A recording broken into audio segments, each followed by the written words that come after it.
표인 다시 주님 앞에 서라라는 말씀을 드리면서 이제 앞으로 우리가 어떻게 설 것인가에 대해서 세 번째 시간입니다. 첫 주에는 참된 예배자로 서라 말씀드렸고, 두 번째는 항상 기도하며 서라고 말씀드렸습니다. 오늘 세 번째는 하나님 말씀 앞에 서라라는 말씀으로 함께 은혜 나누고, 여러분들이 이제 한 해 동안 하나님 말씀 앞에 바로 서서 하나님의 영광스러운 길을 걸어가기를 주님의 이름으로 축원드립니다. 오늘날 신앙에 많은 위기가 있습니다. 그중에 저는 가장 큰 위기가, 예전에만 되돌아봐도 한국교회가 열심히 말씀을 공부하고 읽고 암송도 하고 그리고 묵상도 하고 큐티가 한창 유행인 적도 있었습니다. 물론 저희 교회는 말씀 묵상을 아침 큐티로 보내드리고 있지만, 많은 한국교회 교인들이 성경을 주일날만 읽고 그 외에는 읽지 않는 경우가 많아지고 있다는 사실입니다. 그래서 말씀의 능력이 없고 말씀을 읽지 않으니까 점점 우리가 믿음이 연약해지기도 하고, 또 강한 그리스도인이 되는 것이 아니라 연약한 그리스도인으로 만들어가고 있는 것은 아닌가라는 염려를 하게 됩니다.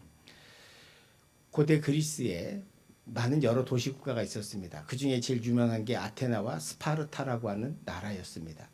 오늘은 제가 스파르타라고 하는 나라에 대해서 말씀드리려고 하는데, 이 도시국가는 약 남자가 4만 명에서 5만 명 정도 있었다고 합니다. 근데 노예는 20만 명이 넘었다고 합니다.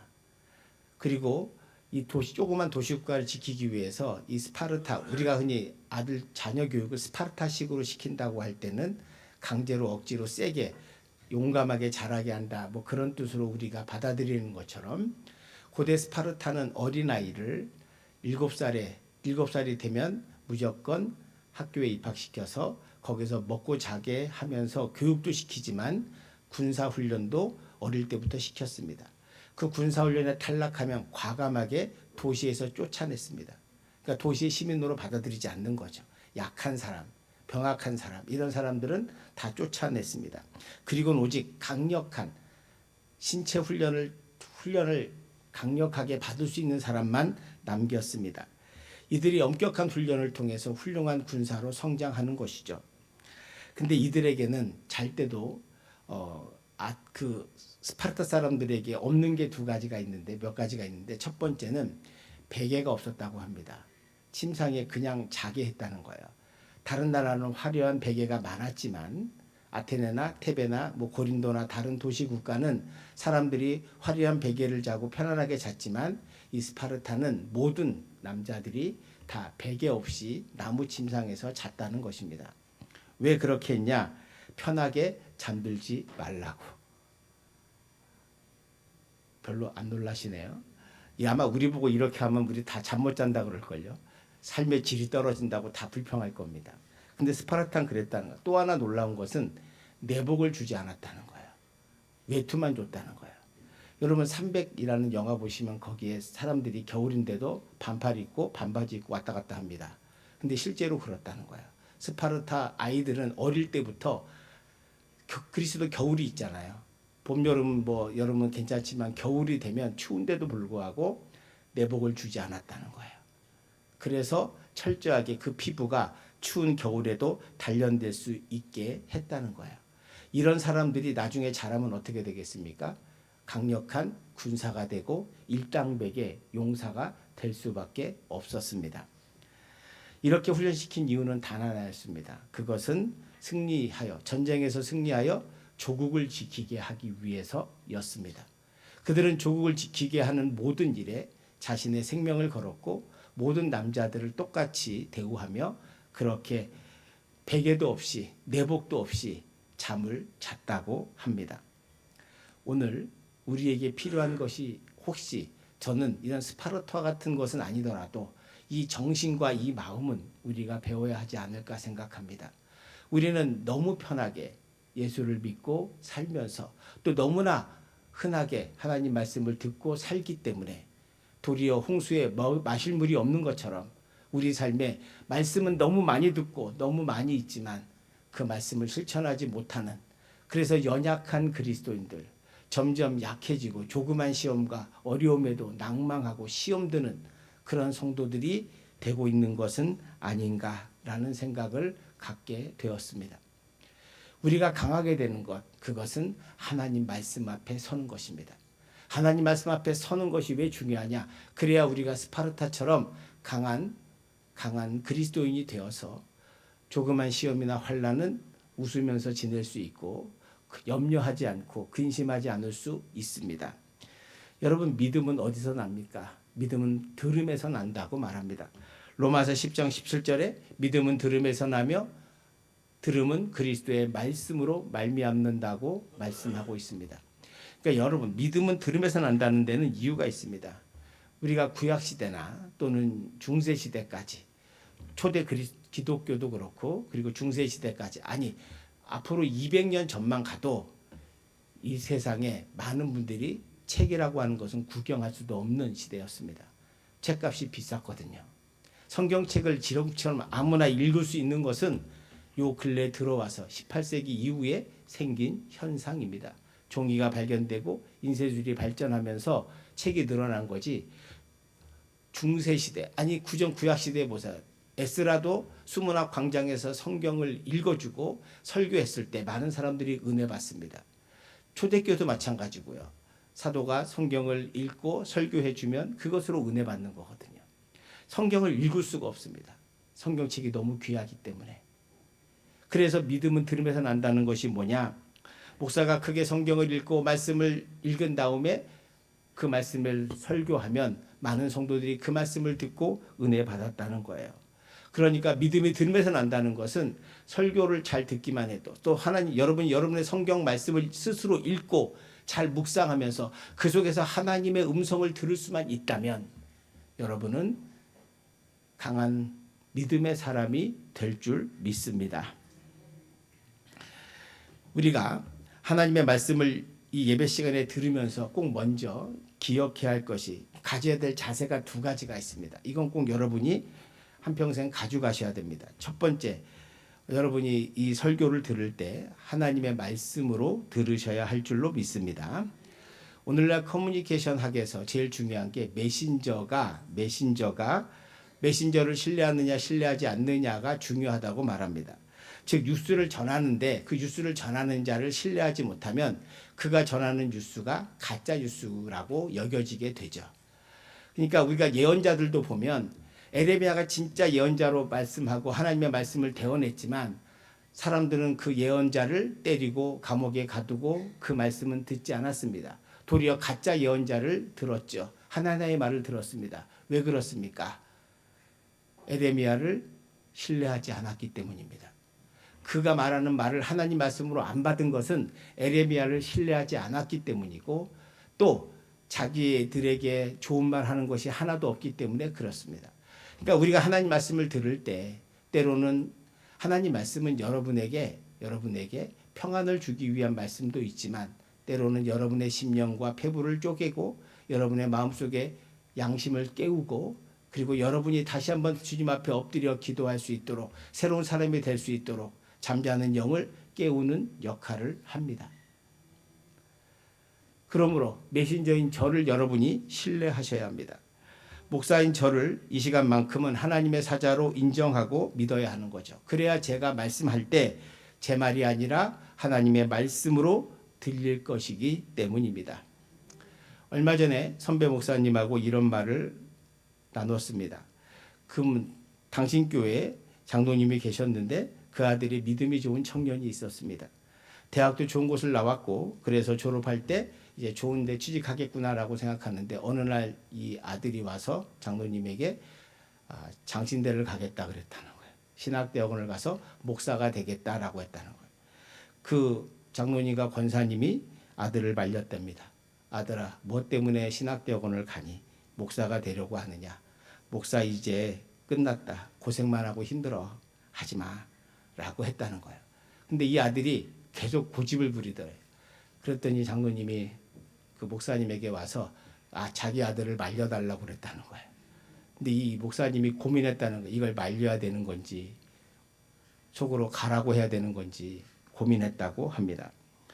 그러니까 제가 이 말씀을 드리는 이유는 이 시대가 하나님의 말씀을 대언하는 그 목회자를 우습게 알면 결국 그 설교가 여러분 하나님 말씀으로 안 들려진다는 거예요. 만약 여러분이 저를 불신하거나 미워하면 제가 어떤 말을 해도 여러분은 믿지 않을 겁니다. 속으로 너나 잘해라 라고 말할지도 모르죠. 그러니까 우리는 메신저를 믿는 것이 얼마나 중요한지 알 수 있습니다. 제가 신학대원 갔을 때 장신대 경쟁률이 6대1, 7대1이었습니다. 그때는 정말 좋은 대학 나온 애들도 많이 떨어지고 삼수 사수하는 애들도 많았습니다. 그 당시에 장신대는 그렇게 힘들었습니다. 그때 교회에서 저희 교회에서도 제가 장신대 간다고 하니까 축하해주고 기도도 해주고 장학금도 주고 그랬던 기억이 납니다. 근데 지금 자기 아들이 목사를 한다 그러면 왜 하지 말라고 말릴까? 그건 은연중에 목사는 이제 대접도 못 받고 존경도 못 받고 힘든 사양 직업이기 때문 아닐까라는 거죠. 이런 상황에서 목사의 설교가 하나님의 말씀으로 들리겠습니까? 여러분이 목회자, 물론 목사 중에도 나쁜 목사 있습니다. 저도 압니다. 저도 부족한 거 많죠. 그러나 여러분이 저와 여러분이 20년 이상 같이 한 교회에 섬기는 건 어려운 일입니다. 여러분도 아마 저를 다 알 겁니다. 저의 장점도 저의 단점도 아마 눈에 보일 겁니다. 장단점이 다 있죠. 그러나 이렇게 가운을 입는 이유는 그 모든 장점과 단점을 가리고 하나님의 대언자로 여러분 앞에 서는 겁니다. 그래서 여러분들이 저의 말을 통해서 저의 말이 아니라 하나님의 음성을 들을 수 있기를 저는 기도하는 거죠. 매주 여기서 아무렇지 않게 말하는 것처럼 보이지만 저는 한 주 동안 많은 고민과 기도와 그리고 설교를 하기 위해서 수많은 시간들을 밤을 새고 괴로워하고 힘들어합니다. 저도 멋진 설교하고 싶고 여러분이 은혜 받는 설교하고 싶고 여러분이 눈물 흘리는 설교하고 싶습니다. 왜 그런 욕심이 없겠습니까? 그런데 제 목소리가 타고난 게 이렇고 제 생각이 그런 거죠. 그러나 하나님께서는 그 어떤 상황에서도 쓰신다는 거예요. 우리가 기독교 역사에 보면 사도 바울은 성경도 그렇게 나오잖아요. 그의 글은 좋으나 말은 시원찮다고. 사도 바울도 말은 잘 못했던 것 같아요. 거기다 외모도 작고 거기다 하여간 보잘것없는 그런 바울이었지만 사람들은 그 사람의 말을 하나님의 말씀으로 받는 순간부터 놀라운 역사와 은혜가 있고 또 능력이 나타나기 시작했다는 것을 우리는 알게 됩니다. 그러므로 사랑하는 성도 여러분, 저를 이 시간만큼은 하나님의 대언자로 믿어주시고 그 말씀에 아멘 할 수 있는 저와 여러분 되시기를 축원드립니다. 또 하나 하나님 말씀이 들려지는 두 번째는 마음의 밭이 좋은 밭이 되어야 합니다.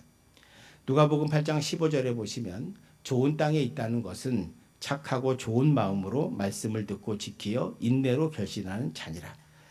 여기서 좋은 땅이란 건 뭐냐? 착하고 좋은 마음으로 말씀을 듣는 거라고 말합니다. 그러니까 여러분이 말씀을 들을 때 꼬인 마음으로 들으면 안 된다는 거예요. 착하고 좋은 마음으로, 아멘하는 마음으로 하나님의 말씀으로 들을 때 그 말씀이 능력이 있고 여러분의 마음판에 심겨지고 새겨져서 그 말씀으로 세상에 살아갈 수 있는 힘과 능력을 얻게 될 줄 믿습니다. 우리가 여러분 흔히 이런 거죠. 내가 미워하는 사람이 말을 하면 항상 그걸 어떻게 듣습니까? 그대로 안 듣습니다. 꼬아 듣죠. 저놈이 나를 미워하는구나. 저놈이 나를 비난하는구나. 좋은 말을 칭찬을 해도 그걸 비난으로 받아들입니다. 이게 마음이 그래서 중요한 거예요. 누가 말하냐가 중요하고 그 다음에 그 마음을 어떻게 받아들이냐. 그래서 성경에 착하고 좋은 마음으로 말씀을 들어라. 그래야 여러분이 좋은 밭이 되어서 여러분의 마음판에 말씀이 심겨지고 그 말씀이 30배, 60배, 100배의 결실을 맺는 것은 바로 여러분이 좋은 밭이 될 때 일어나는 현상임을 잊지 마시기를 바랍니다.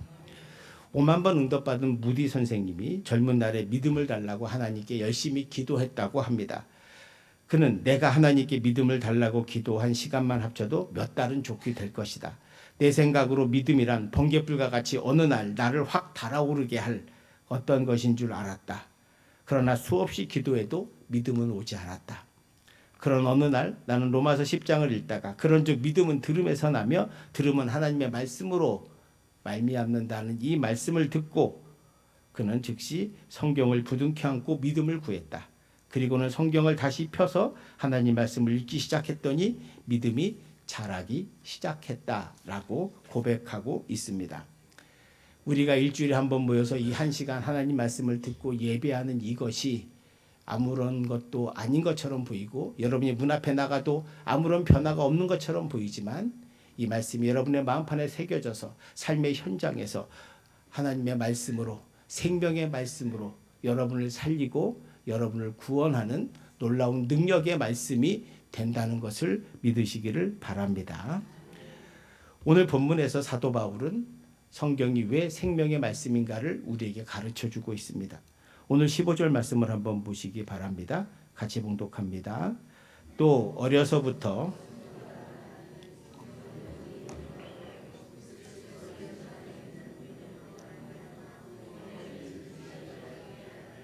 아멘. 그러니까 하나님 말씀은 우리에게 구원을 이루는 지혜를 주신다는 거예요. 그러니까 성경으로 하여금 우리 안에 믿음이 생기고 그 믿음이 우리에게 결국 뭘 생기냐? 구원에 이르는 지혜를 주신다. 그래서 생명의 말씀인 거다라고 말씀하는 것입니다. 여러분 하나님 말씀대로 살지 않고 세상의 수많은 소식, 세상의 소리들을 듣고 살면 결국 인생은 허망한 인생이 되고 의미 없는 인생이 된다고 말합니다. 세상은 결국 부질없는 것을 추구하게 됩니다. 돈만 알게 되고 쾌락만 쫓다가 결국엔 죽을 때가 되어서 삶의 의미를 내가 잘못 알았구나. 인생은 참으로 허망한 것이구나라고 하는 사람들이 얼마나 많은지 모릅니다. 초대교회 당시 거룩하게 살고자 했던 많은 그리스도인들이 지하 카타콤에서 예배를 드리고 죽인다고 하는 로마 군인들 앞에서 도망다니면서도 말씀을 놓치지 않고 예배를 드리고 그리스도인으로 살았던 것은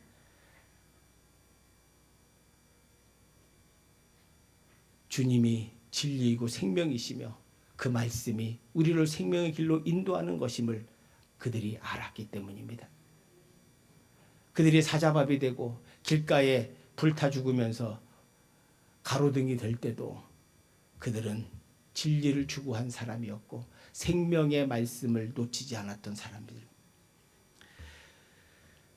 요즘 신해악단이라는 영화를 보셨습니까? 제가 여러분에게 몇 번 보라고 했는데 꼭 보시기 바랍니다. 근데 그걸 보면 지금도 북한에서 70년이 지났는데 북한에서 지금도 예수를 믿는 사람들이 있고 지하교회가 있다는 거예요.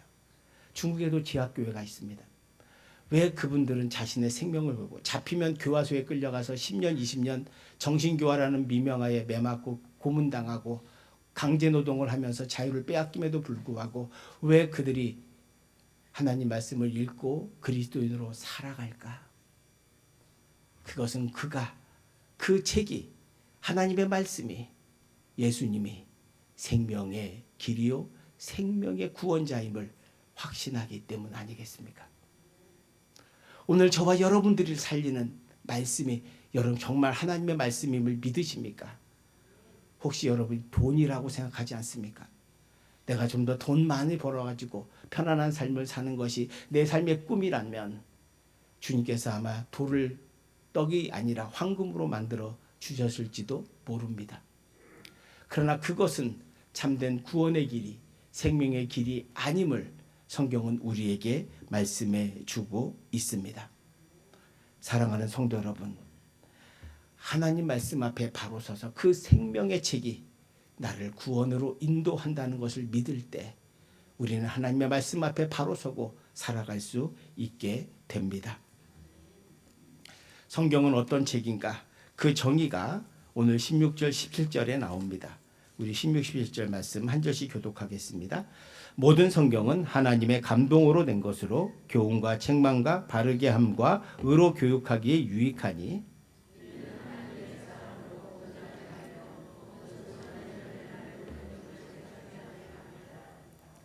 아멘. 성경은 우리가 잘 아는 본문이지만 하나님의 감동으로 된다. 감동이란 말을 하나님의 숨결이라고 번역합니다.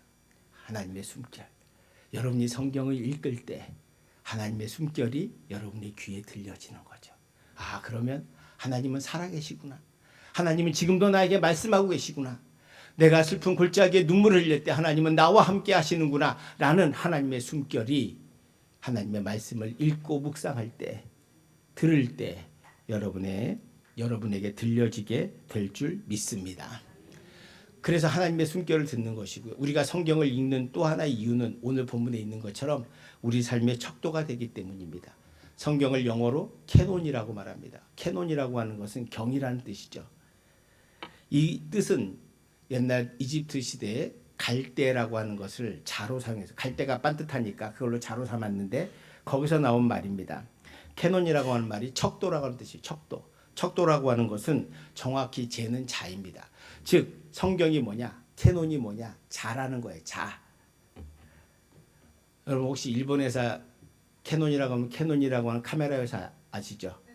그게 왜 나왔냐면 캐논이라는 회사가 자기가 카메라의 척도다라는 뜻으로 캐논이라고 하는 이름을 붙였다고 해요.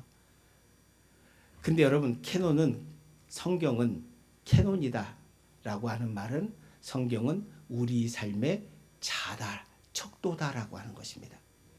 우리가 세상에 나가서 이것을 해야 할까 말까를 어떻게 결정합니까? 그때 성경을 자를 재는 겁니다. 성경에서 뭐라고 말했나? 이거를 하라고 했나? 하지 말라고 했나가 성경의 말씀이고 그것이 바로 캐논이고 그것이 바로 척도입니다.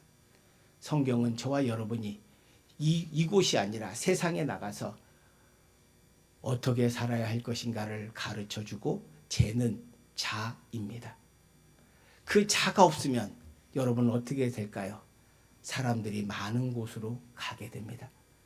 절로 우르르 가면 따라가게 되죠. 저기에 뭐가 있나 보다. 아니면 절로 가면 또 우르르 절로 따라가게 되죠. 왜? 저기에 뭐가 있나 보다. 자기의 자가 없기 때문에 이것을 해야 할지 말아야 할지를 모르게 됩니다. 그런데 여러분이 성경을 읽고 그 성경이 여러분의 마음판에 새겨지고 여러분의 마음속에 말씀으로 자가 하나 생기면 이 캐논이 세상에 나가서 여러분의 잣대를 재게 됩니다. 이거는 해야 돼, 이거는 하지 말아야 돼 라고 하는 거죠. 바로 그렇게 인생을 어떻게 살지를 재주는, 내가 해야 할 일과 하지 말아야 할 일을 가르쳐주는 자가 됩니다. 그래서 하나님 말씀이 중요한 것이죠. 또 하나 중요한 것은 이 성경은 우리로 하여금 생명의 길로 인도하신다 그랬잖아요. 시편 1편엔 우리를 복 있는 자와 복 없는 삶으로 나눕니다. 우리 복 좋아하잖아요. 복 있는 사람은 악인들의 꾀를 따르지 아니하며 죄인들에게 길에 서지 아니하며 오만한 자들의 자리에 앉지 아니하고 2절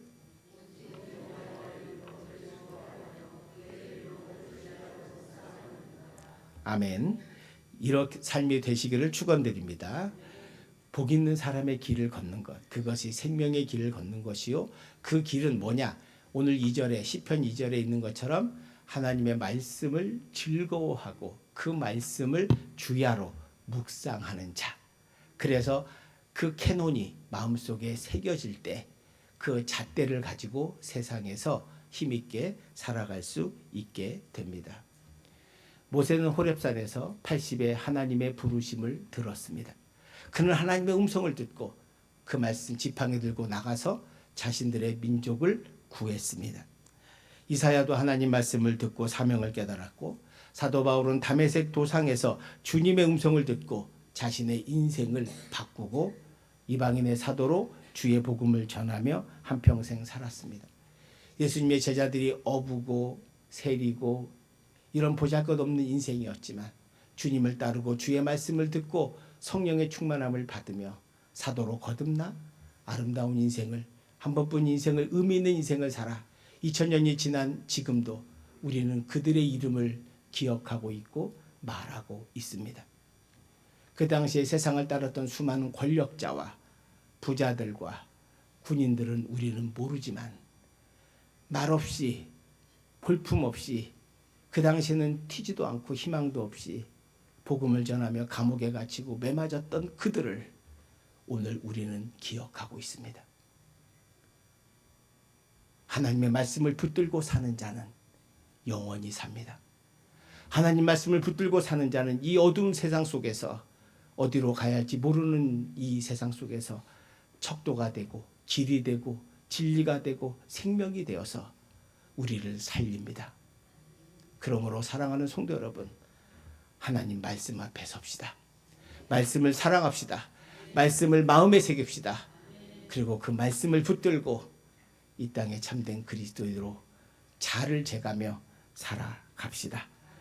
그럴 때 예수님이 나의 산소망이 되어 어떤 고난이나 어떤 두려움에도 굴하지 않는 스파르타와 같은 훌륭한 군인이, 영적 군인이 될 줄 믿습니다. 그런 군인 되시기를 주님의 이름으로 축원드립니다. 기도하겠습니다. 은혜로우신 하나님 아버지, 오늘 이 말씀을 통해서 우리 모두가 하나님 말씀을 사랑하길 원합니다. 내 삶의 척도가 되는 그 말씀을 붙들고 살게 하여 주옵시고, 묵상하며 살게 하여 주옵시고, 듣고 마음에 좋은 마음으로 새겨서 하나님의 말씀이 30배 60배 결실을 맺으며 살아갈 수 있는 축복의 은혜의 말씀이 될 수 있도록 인도하여 주시옵소서.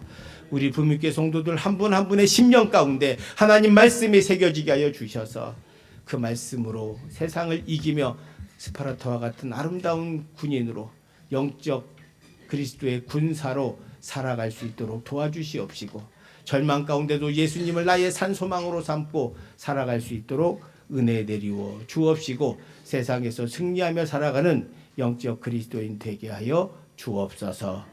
감사드리며 예수님 이름으로 기도하옵나이다. 아멘.